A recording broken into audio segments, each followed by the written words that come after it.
오늘도 주님 전에 오신 여러분을 다시 한번 이렇게 또 축복하고 여러분들이 삶을 살면서 자꾸 놓치지 말아야 될 것은 내가 누구냐입니다. 내가 조금 실수하고 내가 조금 못한다 하더라도 여러분들은 하나님의 사랑하는 아들과 딸이라는 것입니다. 하나님이 여러분 한 사람 한 사람 포기하지 아니하시고 여러분을 지켜주시고 여러분 스스로 도망가시지 하나님은 절대 여러분 버리지 아니합니다. 우리 하나님 의지하고 또 하나님 바라봄으로 어려운 가운데 있다 하더라도 승리하는 우리 모두 되기를 바라고 우리 모두가 복 있는 존재로 살아가기를 간절히 바랍니다. 오늘 읽은 말씀을 가지고 풍성한 삶을 위한 153 기도 운동이라는 제목으로 말씀을 나누기를 원합니다. 오늘 이 본문 말씀의 배경은 바로 디베라 호수입니다. 1절 말씀을 보면 좀 잘 나타나 있는데요. 오늘 본문의 배경되는 부분 한번 읽어봅시다. 시작. 그 후에 예수께서 나타내신 일은 이러하니라. 아마 과거의 개혁 성경을 보신 분들은 디베라 바다였는데 이제 개혁 개정을 바꾸면서 호수라고 얘기를 했습니다. 이 디베라 호수는 갈릴리 호수 또는 게네사렛 호수 다 같은 말입니다. 같은 호수인데 이제 부르는 명칭이 어떤 모양에 따라서 또 위치에 따라서 이렇게 다르게 불려지는 것을 보게 되는 것입니다. 여기서 그 후에라고 되어 있는 것은 바로 예수님께서 부활하시고 제자들에게 2번 나타나시고 지금 3번째로 나타나신 것을 말씀하고 있는데요. 그 후가 언제인지는 정확하게는 모릅니다. 그러나 부활하신 후에 3번째라라고 성경은 말씀하고 있습니다. 디베라 호수 바로 예수님의 제자들 대부분의 예수님의 제자들이 이 지역 출신이죠. 갈릴리 출신이죠. 그래서 그들에게 익숙한 그곳인데 예수님께서 바로 그들에게 찾아가셔서 그들을 만나 주시는 내용이 오늘 본문에 기록되어져 있는데요. 우리 PPT 한번 보여주실래요?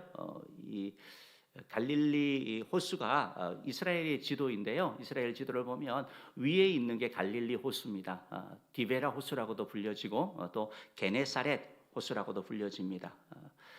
저것이 갈릴리 호수고 밑에가 이제 사해 바다가 되는 것입니다. 그래서 저런 지도를 하고 있는 것이고 현대 지도로 이렇게 돌리면 이스라엘 그리고 시리아, 요르단, 이집트 저런 위치 가운데 지금 이스라엘이 있고요. 현대 지도로 따지자면 과거 지도는 다 이스라엘 영토이지만 지금은 나누어져 있죠. 그래서 이 디베라 호수가 위쪽에 있다, 이스라엘 북쪽에 있다라는 것을 여러분들이 꼭 기억하시면 더 좋을 것 같습니다. 다음 그림 한번 줘보실래요?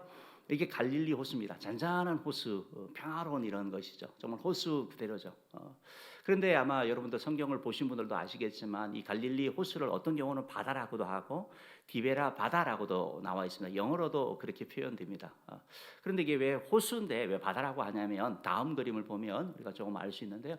호수는 잔잔해야 되는데 호수가 바다처럼 파도도 일고 풍랑도 일고 그렇습니다. 왜냐하면 저 그림 뒤에 이제 헐몬산이 있는데 저 산에서 내려오는 그 찬 공기와 따뜻한 공기를 만남으로 말미암아 이렇게 바다와 같은, 근데 호수인데 바다와 같은 그런 특징을 가지기도 하고 또 그 크기가 크기 때문에 사람들이 바다와 같다라고 했기 때문에 이것을 이제 바다 호수라고 하는데 정확하게는 아까 지도에서 보신 것처럼 호수가 맞습니다.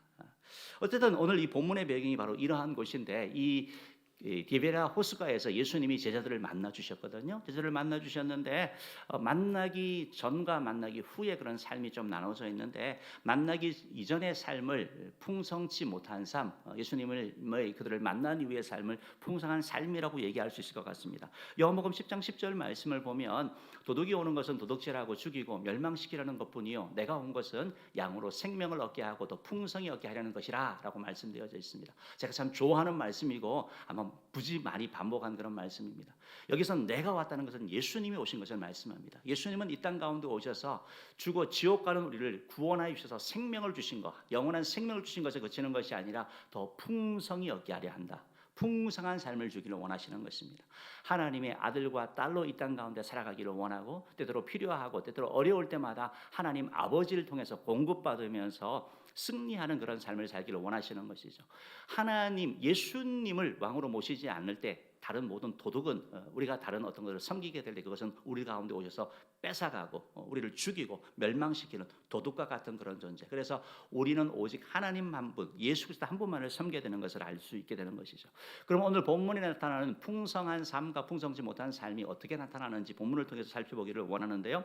첫 번째로 풍성치 못한 삶이 있습니다. 여러분, 풍성치 못하다 그러면 빈곤하다는 의미잖아요. 풍성하다라는 거하고 풍성하지 못하다라는 거하고 아마 모발을 이해하면 제일 좋을 것 같습니다. 모발이 풍성한 사람이 있고 또 풍성치 못한 사람이 있죠. 저도 요즘 고민이 많습니다. 시작이 됐습니다. 풍성한 삶인데 풍성치 못하다는 것은 헛수고하는 거, 헛수고. 그리고 열심히 땀을 흘리는데 거두는 게 없는 걸, 그걸 풍성치 못한 삶을 얘기를 하는 거예요. 주님이 우리와 함께 하시고 주님이 우리의 왕이신데 동행하시는데 주님의 임재를 느끼지 못하는 거예요. 예배 생활을 하는데 신앙생활을 하는데 그냥 공허한 거죠. 이것이 풍성치 못한 삶이죠. 그리하여 내가 주님의 은혜를 누리지도 못하고 주님과 관계도 엉망이 되고 또 이 땅 가운데 살면서 계속 허탕치는 그런 삶을 살다 보니까 자기 자신에 대해서 비하하게 되고 자존감이 낮아집니다. 그래서 절망하게 되고 어두워지는 것, 비판적인 태도를 가지게 되는 것, 이런 것들이 바로 풍성치 못한 삶인데요. 오늘 본문을 보면 잘 나타나 있습니다. 3절 말씀, 4절 말씀 한번 읽어볼 3절 말씀입니다. 죄송합니다. 3절 말씀 읽어봅시다. 시작. 시몬 베드로가 나는 물고기 잡으러 가노라 하니 그들이 우리도 함께 가겠다 하고 나가서 배에 올랐으나 그날 밤에 아무것도 잡지 못하였더니 아무것도 잡지 못한 거죠. 밤새 했는데 아무것도 잡지 못한 거. 이게 바로 풍성치 못한 삶입니다. 수고하고 땀 흘리고 노력을 하는데 거두는 게 없는 거예요. 다 그냥 헛것이에요. 다 빠져버린 거죠. 이것이 바로 풍성치 못한 삶인 것을 알 수 있고 4절 말씀도 한번 볼까요? 4절 말씀 봅시다. 시작. 날이 새어갈 때 예수께서 바닷가에 서서시나 제자들이 예수인 줄 알지 못하는지라. 예수님이 계시는데 예수님인지를 모르는 거예요. 예수님을 알아보지 못하는 것입니다. 예수님과 3년 동안 동고동락을 했기 때문에 사실은 알아봐야 되죠. 멀리서 보더라도 우리가 알아보잖아요. 어떤 좀 가까운 사람이나 사랑했던 사람이나 오면 멀리서도 알아보는데 지금 제자들의 마음 가운데는 주님이 함께 계시는데 가까이 오셨는데도 알아보지 못하는 그런 상태, 영적인 침체죠. 영적인 침체. 바로 이런 상황 가운데 빠져 있었던 것입니다. 주님이 날 버리신 것이 아니고 주님은 계시는데 내가 사실은 못 보는 거죠. 내가 그게 관심이 없는 거예요. 이것이 바로 영적으로 풍성치 못한 삶이죠. 이런 삶을 살게 되면 여러분 좌절하게 되고 절망하게 됩니다. 그래서 뭐 자꾸 좀 비판적이고 냉소적인 시각을 가질 수밖에 없습니다. 여러분 한번 생각해 보십시오. 베드로는 어부 출신입니다. 그리고 갈릴리 그 출신이었기 때문에 어릴 때부터 고기 잡는 걸 배웠고 그게 직업이었습니다. 보고 자란 게 다 그거였습니다. 그런데 가서 고기를 밤새도록 했는데 아무것도 못 잡았어요. 그럼 아유 뭐 재수 없네 이렇게 할 수도 있지만 고기를 하나도 못 잡은 자기 자신이 처량해지는 것입니다. 내가 더 이상 쓸모없는 존재가 되었나? 내가 무가치한 존재가 되었나? 내가 예수님을 3년 따라다녔다고 뭐 그 기술이 다 그 고기 잡던 그 기술 실력이 사라졌겠습니까? 그대로 있는 거잖아요. 근데 자신에서 갔는데 아무것도 걷지 못하는 거죠. 한 마리도 잡지 못하는 거. 더군다나 혼자 한 것도 아니고 여기 지금 제자들이 7명이 나오는데 7명이 함께 하는데 그냥 안 되는 거예요. 안 되는 거. 그냥 허탕치는 것입니다. 이렇게 해보고 저렇게 해보고 여기도 던져보고 저기도 던져보고 옮겨보고 뭘 해든지 안 되는 거예요. 자신감이 다 떨어져 버리는 거죠. 그렇지 않아도 예수님이 십자가에 못 박혀 돌아가시고 뭐 부활하신 줄을 만났지만 확신이 없는 그런 가운데 정말 실망하고 좌절하고 절망하고 있었는데 일마저 안 되는 거예요. 아무리 몸부림쳐도 그냥 실패뿐이죠. 아무리 노력해도 안 되는 거예요. 안 되는 거. 그러면 낙심하게 되죠. 자기 자신을 자꾸 낮춰보게 된다라는 것입니다. 사랑하는 성도 여러분, 사실은 우리도 삶을 살면서 우리도 이러한 때가 있습니다. 풍성하지 못한 삶을 사는 거. 우리는 예수님을 믿어서 구원을 받았습니다. 생명을 가졌습니다. 죄사함의 확신도 있습니다. 구원의 확신도 있습니다. 오늘 죽으면 천국 간다는 확신은 있습니다. 그런데 풍성치 못한 삶을 삽니다. 아무것도 잡지 못하는 인생일 수도 있습니다. 열심히 노력하는데 열매가 없습니다. 오랜 경력이 있고 경험이 있어서 자신 있게 뭘 시작하는데 빈배입니다. 던지고 던지는데 잡히지를 않는 것입니다. 이번에는 기필코 하고 도전을 해보지만 역시 허탕인 것입니다. 헛수고하는 인생이 되는 것입니다. 성공을 하기 위해서, 뭔가를 얻기 위해서 이문 저문 막 다 찾아다니고 인맥을 다 동원하고 모든 걸 다 하는데 열리지를 않는 겁니다. 되지 않는 거예요. 계속 앞에서 끊어져 버리는 것이죠. 스스로 자기에게 실망하고 분노하고 이런 거에 대하여 신세를 한탄하는 것을 볼 수 있는 것은, 예배를 드리고 뭐 기도도 하고 찬양도 하고 뭘 하지만 하나님이 멀리 느껴지는 거죠. 하나님의 임재가 나에게는 없는 거예요. 다른 사람의 기도는 들어주시는데 내 기도는 안 들어주시고 나는 안 사랑한 것 같은 것입니다. 그래서 절망스러운 것이, 희망이 없는 것처럼 보이는 것, 그것이 바로 풍성치 못한 사람, 신앙인인데 하나님의 그 풍성함을 누리지 못하는 그 삶이 바로 오늘 첫 번째 나타난 삶이라는 것입니다. 그러면 오늘 본문에 보면 이런 삶을 해결하여 주시러 예수님이 등장하게 되는데요, 풍성한 삶이 나타나 있습니다. 오늘 본문에도 보면 이제 풍성한 삶이 나타나는데, 여러분, 풍성하다라는 것은 가득 차다라는 거잖아요. 거두는 삶이에요. 뿌렸는데 거두는 거예요. 하늘을 뿌리면 하늘을 거둬야 되는데 30배, 60배, 100배를 거두는 거예요. 기대 이상의 거두는 역사가 일어나는 겁니다. 일어날 뿐만 아니라 주님을 만나게 되는 거예요. 신앙으로 막 너무 신나는 거예요. 기도하는 것마다 응답하여 주시고 주님과 교제가 있고 주님이 늘 나와 지켜주시는 걸 믿게 되고 체험하게 되고 막 간증이 넘치는 그런 삶. 더 나아가서 하나님이 복을 주셨는데 그 복이 사라지지 아니하는 거예요. 그 복이 계속 유지되는 거. 그것이 오늘 본문에 나타나 있습니다. 우리 6절 말씀 한번 읽어볼까요? 6절 말씀 읽어봅시다. 시작. 이르시되 그물을 배 오른편에 던지라, 그리하면 잡으리라 하시니 이에 던졌더니 물고기가 많아 그물을 들 수 없더라. 예, 풍성한 삶은 거두는 거예요. 거두는 거. 던졌더니 거두는 거예요. 가득하게 거두는 거예요. 가득하게 거두는 거예요.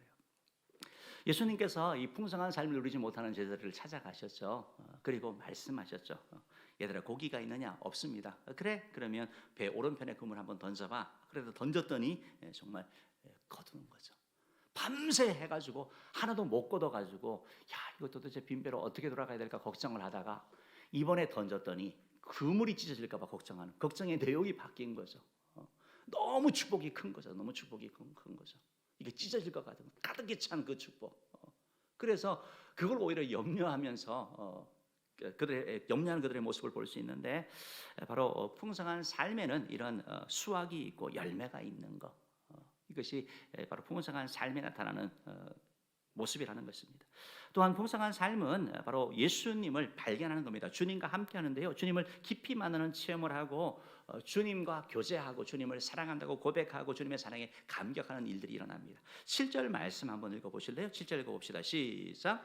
예수께서 사랑하시는 그 제자가 베드로에게 이르되 주님이시라 하니 시몬 베드로가 벗고 있다가 주님이라 하는 말을 듣고 겉옷을 두른 후에 바다로 뛰어내리더라. 7절 말씀에서 예수께서 사랑하시는 그 제자라고 이렇게 표현되어 있는데, 사랑하시는 그 제자는 요한을 얘기합니다. 사도 요한을 얘기를 합니다.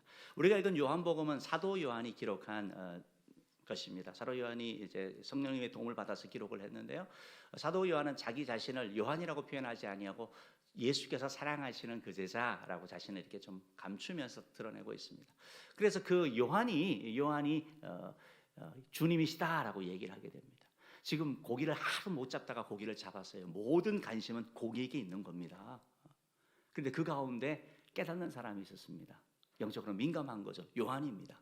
요한은 주님이시다라고 고백을 하는 거죠. 이거 있을 수 없는 일이 일어났으니까 밤새 허탕허탕 치고 허탕 치다가 어떤 사람의 말을 듣고 딱 했더니 가득 거둔 거잖아요. 이건 보통 있을 수 없는 일이죠. 이건 주님이시다라고 고백을 하는 거죠. 그 고백을 듣자 베드로가 이제 옷을 벗고 있다가 바로 주님께 가려고 옷을 입고 그냥 빨리 바다로 배에 내려서 뛰어들어가지고 헤엄쳐서 예수님께 가는 거, 예수님께 가까이 가려고 하는 거. 여러분, 놀라운 것은 우리가 사실 어떤 축복이 주어지고 하면 거기에 빠져버립니다. 근데 요한의 위대함은 뭡니까? 그 가운데 주님의 손길을 보는 거예요. 주님의 도우심을 보는 거죠. 사실은 고기가 아무리 해도 안 잡히는 그 가운데서도 우리가 주님을 볼 수 있어야 되고, 가득히 잡히는 그 현장 가운데서도 주님의 일하심을 볼 수 있어야 되는 거예요. 그리고 베드로처럼 바로 주님께 가기 위해 가지고 몸부림치는 거잖아요. 좀 뭐 기다리면 되는데 그냥 옷을 입고 막 가려고 하는 거. 올해 우리 표어처럼 구하기를 항상 힘쓰는 거. 애쓰는 거, 애쓰고 나아가는 거, 주님께 가까이 가려고 하는 거, 이게 바로 풍성한 삶이죠. 가까이 가기 위해서 내가 예배를 더 집중해서 드리려고 하는 거고, 기도도 그렇고 봉사도 그렇고 주님께 대한 내 마음을 표현하면서 하나님께 예물을 드리는 것이고, 어쨌든 하나님이 기뻐하는 것이 무엇일까, 그걸 바라보면서 나아가는 거, 이게 바로 오늘 베드로와 제자들이 하는 그런 풍성한 삶의 모습이라는 것입니다. 여기서 끝나는 게 아니에요. 그렇게 갔더니 이제 주님과 만남이 이루어집니다. 9절 10절 말씀 한번 읽어보실래요? 9절 10절 읽어봅시다. 시작. 육지에 올라보니 숯불이 있는데 그 위에 생선이 놓였고 떡도 있더라. 예수께서 이르시되 지금 잡은 생선을 좀 가져오라 하시니. 이 말씀 보면 우리 예수님이 얼마나 자상한 분인지 알게 돼요. 우리 남편들이 더 자상해야 되겠다라는 걸 느낍니다. 배려해야 되는 걸 느끼고, 배고픈 제자들을 위해 가지고 불을 펴 가지고 떡과 고기를 이렇게 굽고 있는 거예요. 그리고 너희 잡은 거 가져오라 이렇게 말씀하는 거죠. 그것만 해도 감동이죠. 12, 13절 말씀 봅니다. 주님의 사랑을 체험하고 감격하죠. 읽어봅시다. 시작.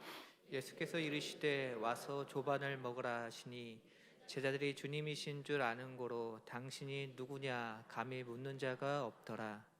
예수께서 가셔서 떡을 가져다가 그들에게 주시고 생선도 그와 같이 하시니라.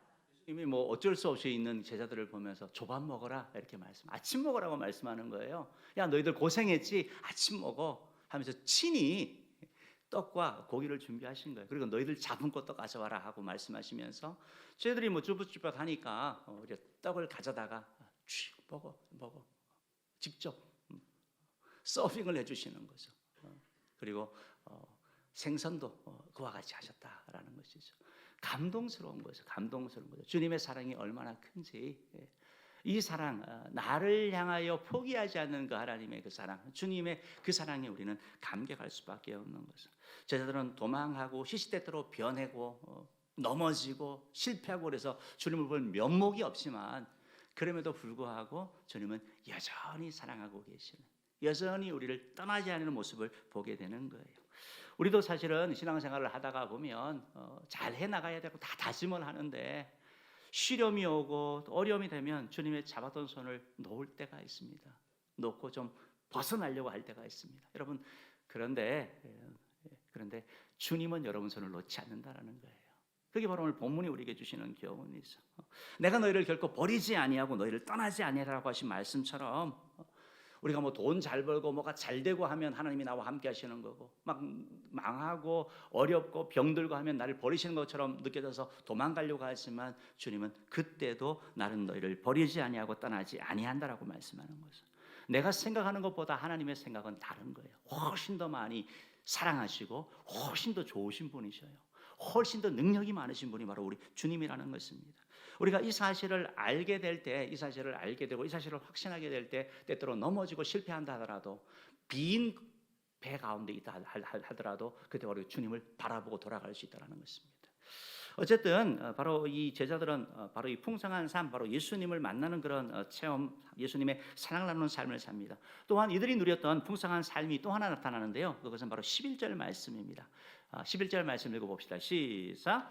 시몬 베드로가 올라가서 그물을 육지에 끌어올리니 가득히 찬 큰 물고기가 153마리라 이같이 많으나 그물이 찢어지지 아니하였더라. 무슨 기적인지 아시죠? 따라합시다. 그물이 그물이 찢어지지 아니하였더라. 찢어지지 아니하였더라. 찢어지지 아니하는 은혜. 그럼 고기를 잔뜩 잡으면 뭐해요? 다 빠져버리면, 찢어버리면. 돈을 많이 벌면 뭐해요? 다 빠져나가 버리면. 어떤 분은 그러시더라고요. 사업이 막 너무 바쁜 거예요. 근데 앞으로 벌고 뒤로 미친대요. 남들이 보기에는 뭐 괜찮은 것 같은데 다 빠져나가는 거예요. 남는 게 없는 거예요. 여러분, 제자들이 고기를 막 큰 거 가득히 잡았어요. 못 잡다가. 근데 그물이 찢어져가지고 다 빠져버렸어요. 그건 뭐예요? 놓친 물고기 때문에 계속 오히려 더 끙끙 앓을걸요. 주님이 찢어지지 않게 하시는 은혜. 많이 잡게 하는 것도 하나님의 은혜지만 찢어지지 않는 것은 더 큰 축복이라는 것입니다. 이게 바로 하나님이 주신, 바로 제자들에게 주신 그런 풍성한 삶인 거죠. 하나님께서는 말라기 3장 11절 말씀을 통해서도 만군의 여호와가 이르노라 내가 너희를 위하여 메뚜기를 금하여 너희 토지 소산을 먹어 없애지 못하게 하며 너희 밭에 포도나무 열매가 기한 전에 떨어지지 않게 하리니 이 말이 무슨 말인지 아시죠? 바로 찢어지지 아니하게 한다라는 거예요. 기껏 땀 흘리고 수고해가지고 곡식을 다 거뒀는데 메뚜기 황충대가 나가서 다 먹어버리는 거예요. 헛것이잖아요. 포도 열매가 다 맺혀가지고 주렁주렁 열렸는데 떨어져 버리는 거예요. 팔라고 했는데 서리가 와가지고 이게 찢어지는 인생이거든요. 근데 주님이 오늘 풍성한 삶 가운데는 찢어지지 않게 한다, 놓쳐지지 않게 한다, 가득 채워주신다라고 말씀하고 있다라는 것입니다. PPT를 한번 보면 아마 내용이 또 조금 더 잘 정리될 것 같은데요. 풍성치 못한 삶, 풍성한 삶인데요. 풍성치 못한 삶은 빈배예요. 열심히 노력하는데 아무것도 걷지 못해요. 빈곤한 거죠. 가난한 거죠. 풍성치 못한 삶은 예수님이 계시는데 예수님을 인식하지 못해요. 주님을 생각하지 않는 거예요. 영적으로 역시 가난한 거예요. 풍성치 못한 삶은 그러다 보니까 여러분 하는 일도 안 되고 영적인 것도 안 되니까 나올 게 뭐가 있습니까? 원망, 한숨, 뭐 부정적인 것밖에 나올 게 없는 거죠. 심적인 그런 고통까지 있는 거죠. 이에 반해서 풍성한 삶은 가득 찬 배, 물질적인 풍요가 있는 것이고 예수님과 교제를 하니까 영적인 풍요가 있는 거죠. 영적인 풍요가 있는 거죠. 여러분 막 해가지고 안 찢어지는 거잖아요. 그러니까 얼마나 기쁨이가 마음의 기쁨, 말할 수 없는 즐거움이 있는 거예요. 풍성치 못한 삶에서 풍성한 삶으로 이끌기 위해서 주님이 오신 거죠. 요한복음 10장 10절에서도 내가 온 것은 양으로 생명을 얻게 하고 또 풍성히 누리게 하기 위해서 온다고 그러셨잖아요. 풍성케 하기 원하시는 거예요. 오늘도 바로 제자들이 바로 그 현장 가운데 있을 때 예수님이 찾아가셔가지고 그들에게 말씀하시는 거죠. 그러면 제자들이 이렇게 풍성치 못한 삶을 살다가 풍성한 삶으로 간 비결이 뭡니까? 어떻게 해서 됐습니까? 무슨 대단히 어려운 비법이나 놀라운 게 있습니까? 아니요, 너무 간단해요. 너무 간단해요. 오늘 이 풍성한 삶으로 간 비결은 바로 순종이라는 거예요. 순종. 따라합시다. 풍성한 삶의 비결은 순종입니다. 순종입니다. 순종입니다. 6절 말씀 우리 다시 한번 읽어보겠습니다. 6절 읽어봅시다. 시작. 21장 6절 말씀을 봅니다. 시작. 이르시되 그물을 배 오른편에 던지라 그리하면 자버리라 하시니 이에 던졌더니 물고기가 많아 그물을 들 수 없더라. 예수님이 하신 말씀인데 그물을 배 오른편에 던져라 이렇게 말씀하신 거예요. 제자들은 이분이 예수님인지 알고 했을까요? 모르고 했을까요? 모르고 했어요. 알지도 못하고 했다고요. 근데 이 말이 무슨 말이에요? 예수님 말의 능력이 있는 거예요. 권세가 있는 거예요. 우리가 성경 말씀 얻을 때는 예수 믿지 않는 사람들에게도 어떤 권면을 하잖아요. 근데 그 말씀대로 살아갈 때 말씀의 능력이 나타나는 거죠. 나의 믿음이 대단해서가 아니라 말씀의 능력이 말씀의 능력. 그 말씀을 통해 가지고 순종할 때 일이 이루어진 것을 보게 되는 거죠. 보게 되는 거죠. 근데 예수님께서 배 오른편에 던져라라는 이 말씀을 하셨을 때 제자들이 아멘 하고 이렇게 제가 해보지요라고 이렇게 순종하는 것이 쉬웠을까요?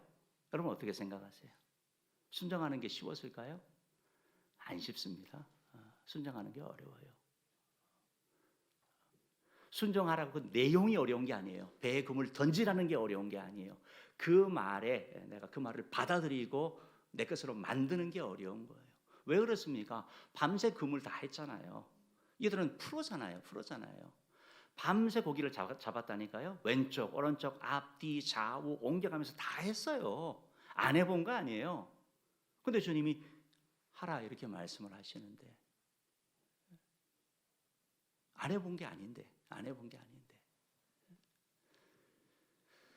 또한 말씀드렸던 것처럼 이들은 어부잖아요. 어부. 그래도 내가 30년 동안이나 고기를 잡고 내가 잔뼈가 굵었는데 아니 전문가도 아닌 사람이 누군지도 모르는 사람 말 듣고 이걸 해? 자존심이 허락하지 않는 거죠. 자존심이 허락이 안 되는 거죠. 그럼에도 불구하고 예수님 베드로와 제자들이 그렇게 던졌어요. 던졌더니 오늘 말씀은 가득하게 거뒀다라고 말씀하고 있는 것입니다. 여러분 그러면 내 오른편에 던져라라는 말씀이 무슨 말씀이에요? 배 오른편에 던져라는 말씀이 무슨 말이에요? 내 말을 따르라는 말씀이거든요. 놀라운 방법이 아니에요. 왼쪽 오른쪽 그게 중요한 게 아니고 주님의 말씀에 순종하라는 거예요. 네 방법이 아닌 내 방법, 네 생각이 아닌 내 생각, 네가 추구한 경험이 아닌 나의 말씀을 따라라 하신 주님의 말씀이죠. 그래서 그 말씀을 따라갔더니 그 말씀대로 했더니 이런 놀라운 일들이 일어났던 것입니다. 사랑하는 우리 은혜의 성도 여러분, 우리가 때때로 이렇게 뭐 수고하고 애쓰고 노력해 볼 때 안 될 때가 많죠. 안 될 때가 많죠. 그때 우리가 기억해야 될 것은 예수님이 뭐라고 말씀하실까, 주님이 뭐라고 말씀하실까, 이것을 생각해 볼 필요가 있다는 것입니다. 오늘 예수님께서 베드로에게 풍성한 삶을 위해서 배 오른편에 던지라고 하신 주님께서 우리에게는 뭐라고 이렇게 말씀하고 계실까요? 우리 PPT 한번 줘보실래요? PPT 다음 거 한번 줘볼까요? 풍성치 못한 삶에서 풍성한 삶을 향해서 가는 거.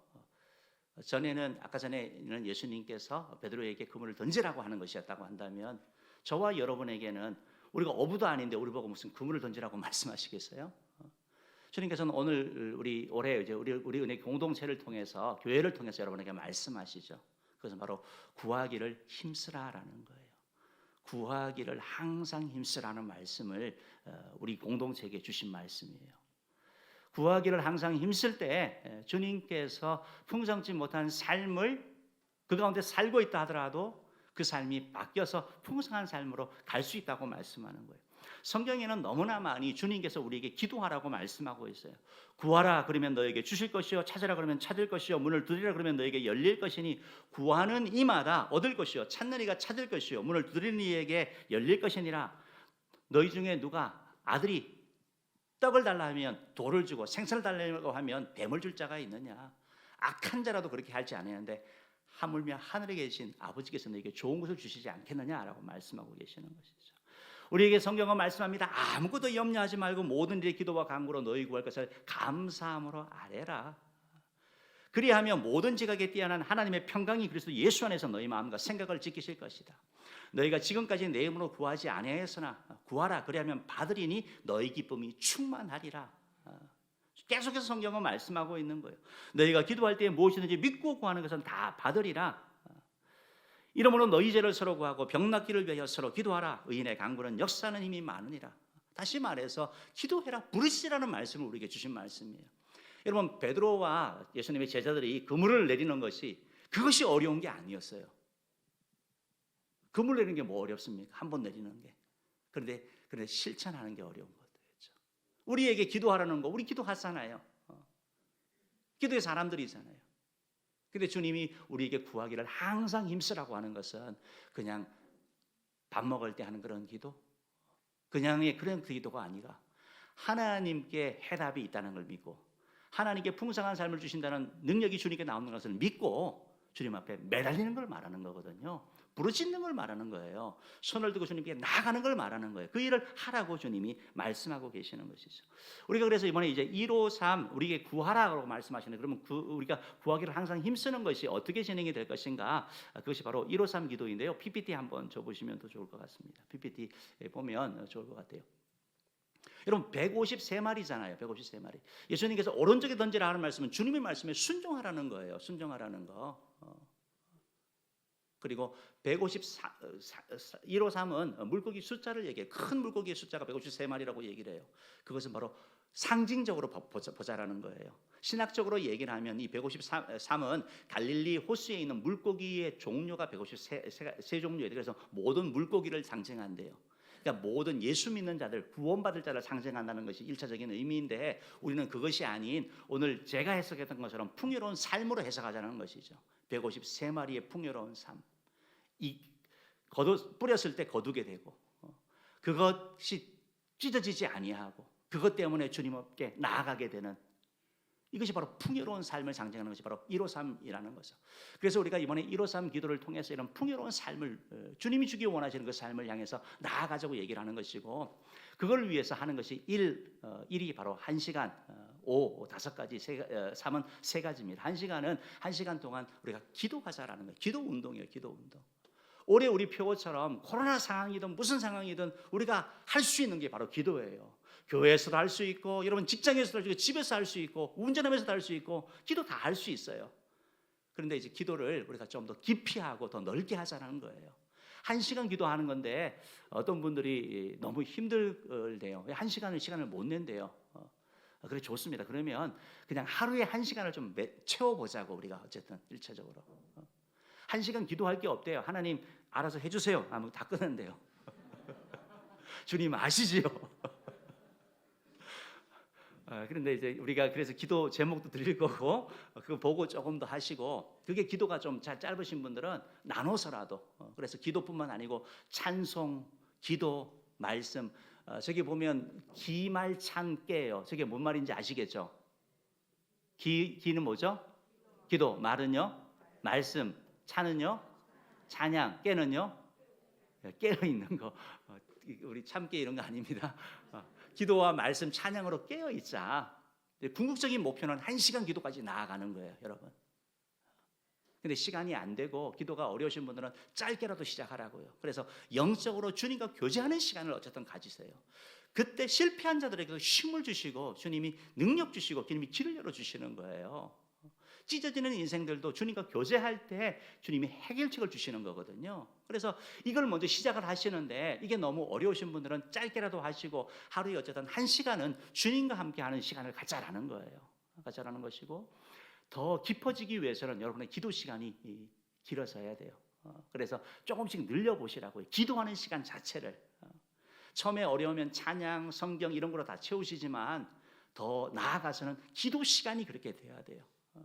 그래서 우리의 기도가 입술의 기도, 그냥 머리의 기도가 아니고 더 깊어져서 영의 기도까지 나아가는, 하나님과의 깊이 있는 만남이 되고 하나님의 일하심을 보는 그런 기도까지 나아가기를 바라는 거예요.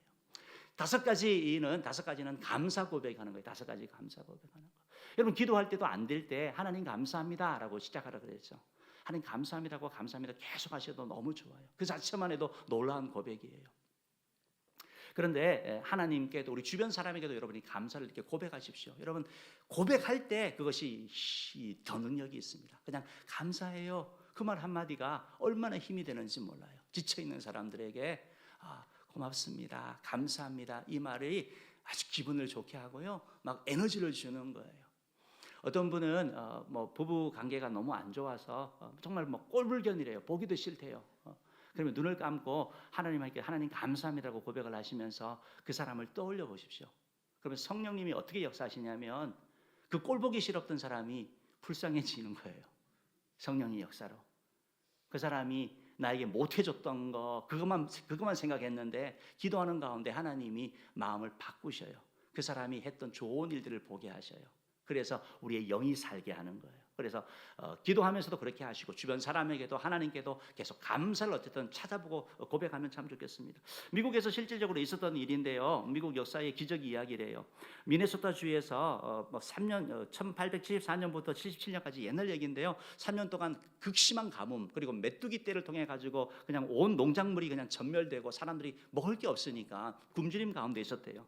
그때 1877년 4월 27일 그 당시 미네소타 주지사였던 필스 베리시라는 분이 모든 주민에게 뭘 선포했냐면 감사 기도의 날을 선포했어요. 우리 감사하자. 뭘 감사하냐 했더니 농작물은 전멸되었으나 몸이 살아있다. 우리가 살아있다. 그리고 다음에 또 하면 된다. 다 앞으로 기회를 주실 것이다 하면서 하늘을 바라보면서 감사할 걸 찾아라고 얘기를 했대요. 그랬더니 미네소타 주민 전체가 막 감사하면서 이렇게 나갔는데 놀라운 일이 일어났는데요. 며칠 만에 들판을 덮고 있던 메뚜기 떼가 죽어버린 거예요. 학자들이 연구하는 거예요. 이게 도대체 뭔 일이냐 막 여러 가지 설명을 해보는 거예요. 갑자기 죽었으니까. 근데 여러분 기도한 사람들은 알잖아요. 이게 바로 기적이라는 거죠.